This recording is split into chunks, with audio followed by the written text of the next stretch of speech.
يجري في أي مكان آخر في هذا العالم. واشتبكت مع هؤلاء الإرهابيين وسقط شهيد و4 جرحى من قوات حفظ النظام، وقتل عدد من الإرهابيين، وتم ضبط أسلحة معهم بما في ذلك 17 بندقية وعدة قواذف RPG. واستمر الاشتباك منذ الساعة 3 بعد ظهر البارحة حتى 5، وبعد انتهاء الاشتباك نقل إلى قوات حفظ النظام وجود عائلة في مكان آخر تم قتل أفرادها. لدى ذهاب قوات حفظ النظام للمكان الذي يبعد عن مكان الاشتباك أكثر من 200 متر،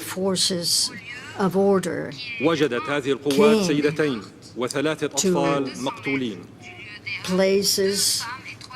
ولدى وصول الطبيب الشرعي ومعاينة جثامين الضحايا تبين أنهم كانوا قد قتلوا منذ الساعة 10 من صباح اليوم ذلك، أي قبل حدوث الاشتباك بحوالي 5 ساعات. وما نشر في بعض المحطات التلفزيونية كالجزيرة والعربية والBBC ليس صورا للضحايا، ما نشر من صور ليست صورا للضحايا، وستقوم وسائل الإعلام السورية بنشر الصور الحقيقية لهؤلاء الضحايا. علم من أهالي القرية أن هؤلاء المسلحين ليسوا من القرية ذاتها، وإنما قدموا إليها من قرية أخرى تدعى جريجس، وبسبب خوف الأهالي من هؤلاء المسلحين استغاثوا بقوات حفظ النظام لنجدتهم. إن هذا هو بالضبط ما اعتادت وسائل الإعلام التحريضية على نشره قبل اجتماعات مجلس الأمن والجمعية العامة، وهو تكرار لسيناريو مجزرة الحولة البشعة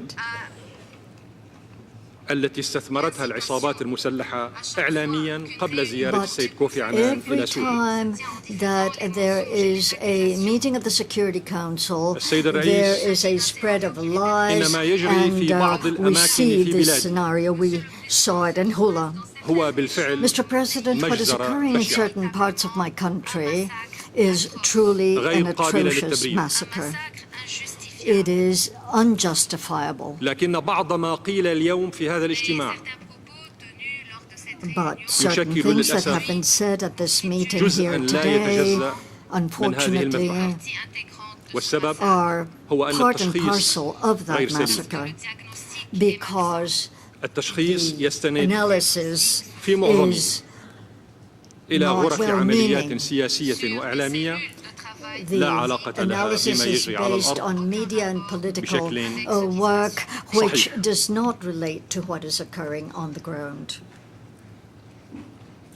إن دماء السوريين جميعا مدنيين وعسكريين، أطفالا ونساء وشبابا، بمن في ذلك من يحمل السلاح، بمن في ذلك المعارضة الداخلية والخارجية. كل هؤلاء سوريون ودمهم غال على الشعب السوري وعلى الحكومة السورية،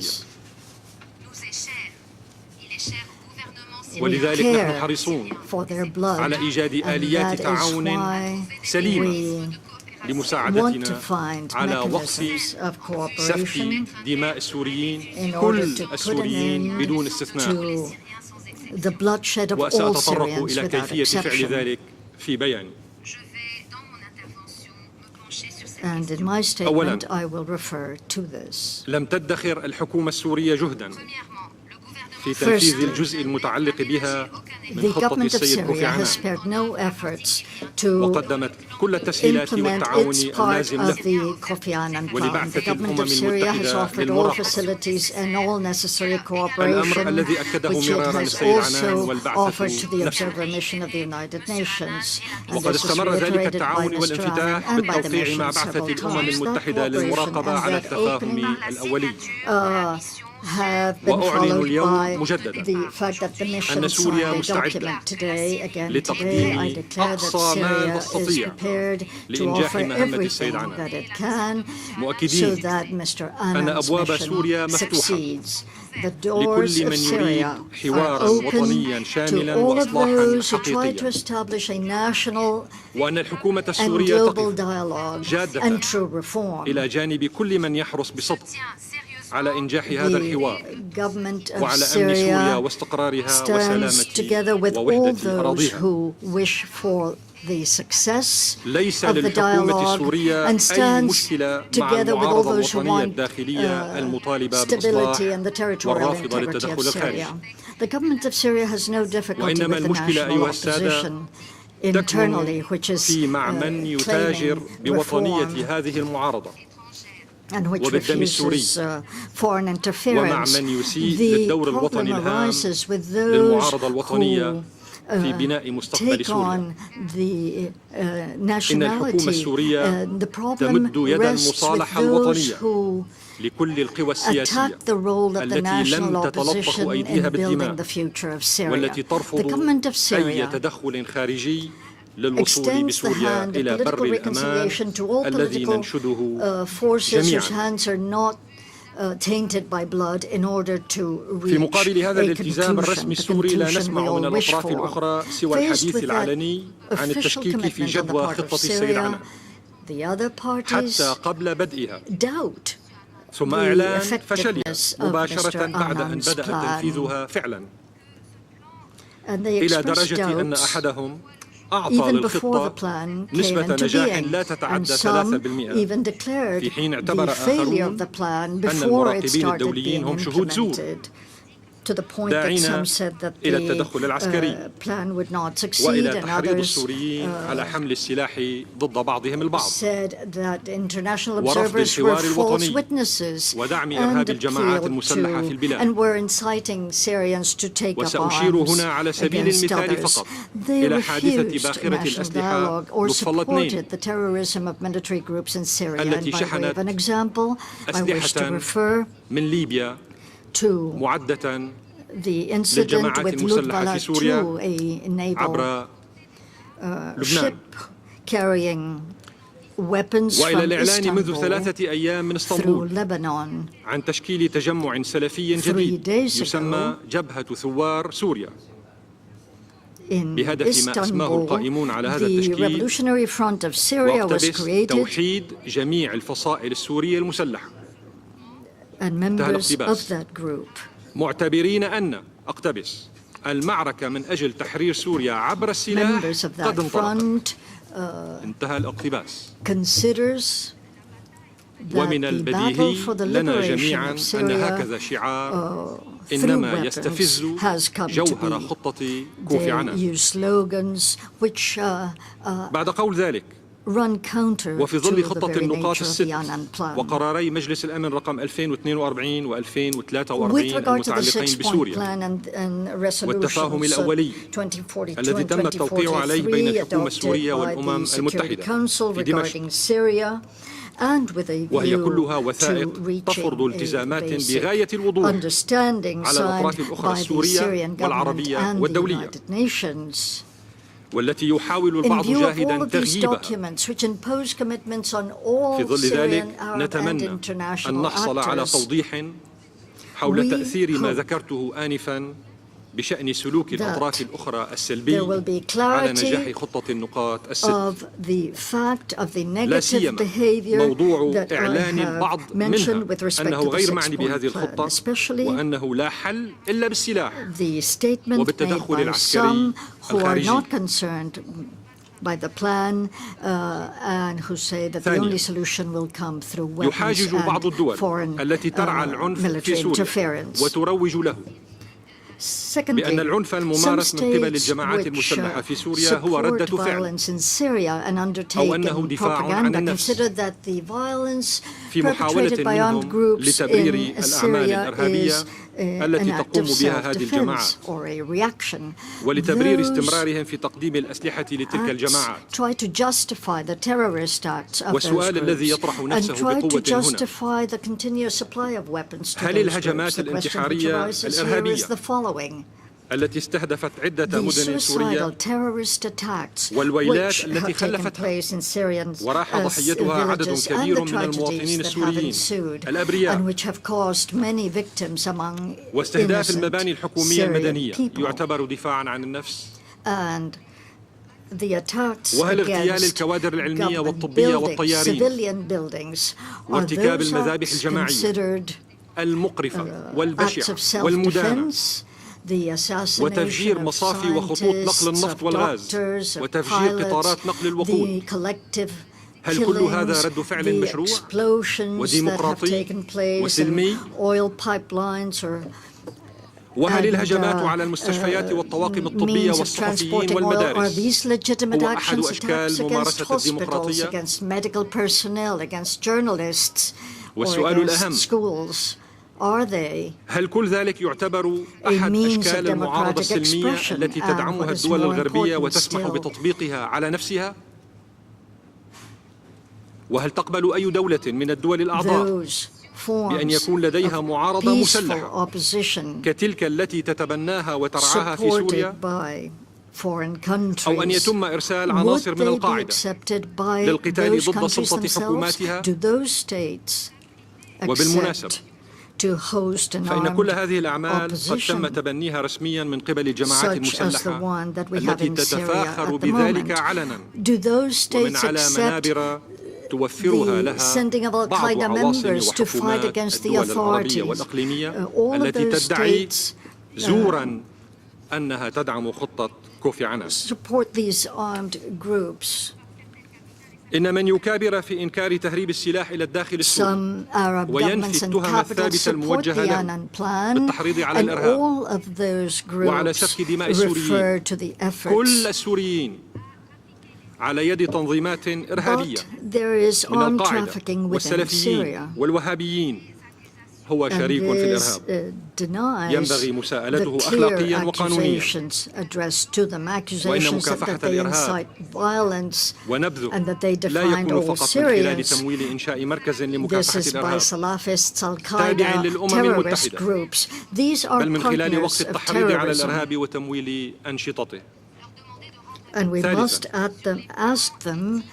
قام السيد الأمين العام لجامعة الدول العربية بتحميل السلطات السورية مسؤولية مجزرة الحولة في رسالته المؤرخة 27 أيار مايو 2012 الموجهة إلى رئيس مجلس الأمن، حيث قال: وأقتبس: المجزرة المؤلمة التي ارتكبتها القوات العسكرية النظامية السورية في منطقة الحولة في ريف حمص، انتهى الاقتباس.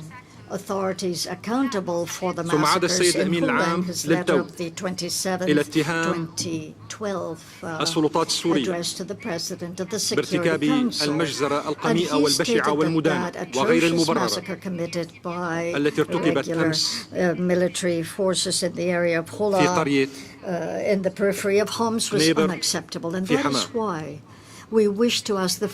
وهنا لابد أن أسأل السيد الأمين العام للجامعة العربية وأسأل السادة الحضور: كيف استطاع الأمين العام للجامعة العربية وهو القاضي المحنك السابق في محكمة العدل الدولية أن يصدر هذا الحكم المسبق عن بعد بالريموت كنترول وبما يتناقض مع التقرير الأولي لمراقبي الأمم المتحدة المتواجدين على الأرض، على الرغم من عدم انتهاء التحقيقات الخاصة النهائية بهذه المجزرة الشنيعة التي أدانتها الحكومة السورية وشكلت مباشرة لجنة تحقيق خاصة بها آنذاك. اليوم السيد الرئيس ومن على هذا المنبر وبوجود السيد الأمين العام للأمم المتحدة والسيد كوفي عنان والسيد الأمين العام لجامعة الدول العربية، أعلن أن حكومتي مستعدة لاستقبال لجنة تحقيق من دول معروفة بحياديتها وحرصها على احترام ميثاق الأمم المتحدة ورفضها للتدخل في الشؤون الداخلية السورية. رابعاً، كثيراً ما نستمع إلى بيانات وتصريحات ونقاشات بشأن تقديم المساعدات الإنسانية للمحتاجين في سوريا. لكن السؤال أيضاً هو أين هي هذه المساعدات التي تتحدث عنها أوتشا لتوزيعها بشكل طارئ على المحتاجين في بعض المناطق في سوريا؟ لقد مضى على إطلاق النداء العاجل لتوزيع هذه المساعدات أكثر من 6 شهور، ولم نرى بعد أي من هذه المساعدات على الأرض داخل سوريا، باستثناء ما قدمه برنامج الغذاء العالمي من توزيع سلات غذائية على بعض المحتاجين السوريين. أم أن الموضوع يندرج فقط في خانة الضغط السياسي على الحكومة السورية والمتاجرة بآلام الشعب السوري في بورصة المصالح السياسية؟ لقد قالت السيدة وكيلة الأمين العام في مذكرة رسمية، وكيلة الأمين العام للشؤون الإنسانية السيدة آموس، قالت أن المساهمات السخية من الدول الأعضاء لملاقاة الاحتياجات الإنسانية في سوريا قد بلغت 118 مليون دولار قبل أسبوع. لكن السيدة آموس لاحظت بقلق وهي محقة أن ثلث تلك الإسهامات أي 37 مليون دولار فقط خصصت لدعم البرامج الإنسانية داخل سوريا، في حين أن المبالغ الباقية سيتم صرفها على الاحتياجات and the remaining sum will be dedicated to humanitarian assistance to the Syrians but outside of Syria. هنا هو ما هو موقف الأمم المتحدة في إطار اهتمامها بالبعد الإنساني في سوريا من العقوبات غير الشرعية أحادية الجانب التي يتلذذ بعض الدول بفرضها على 23 مليون مواطن سوري، والتي وصلت إلى حد منع وصول مادتي الغاز المنزلي والديزل وغيرهما من المواد الأساسية في حياة كل مواطن. That some states are imposing on 23 million Syrian citizens. كم كنا نتمنى من السيد الأمين العام لجامعة الدول العربية الذي كلف نفسه عناء القدوم إلى نيويورك أكثر من مرة هذا العام لمطالبة مجلس الأمن ومناشدته باتخاذ قرارات تبصر الدولة العضو في الجامعة العربية بما يخالف أهم مرتكز في العمل العربي المشترك للجامعة ألا وهو معاهدة الدفاع العربي المشترك، وبما يؤدي خدمة جلة لسياسات إسرائيل الاحتلالية والاستيطانية.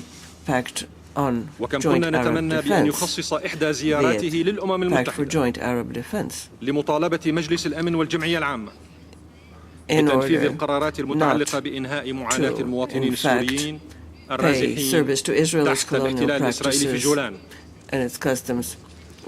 خاصة وأن الجامعة العربية قد اتخذت بالإجماع عشرات القرارات على أعلى مستوى قرارات تطالب مجلس الأمن بالتحرك لإنهاء الاحتلال الإسرائيلي للأراضي العربية، والتي كان آخرها demanding that the Security Council put an end to Israeli occupation of the occupied Arab territories.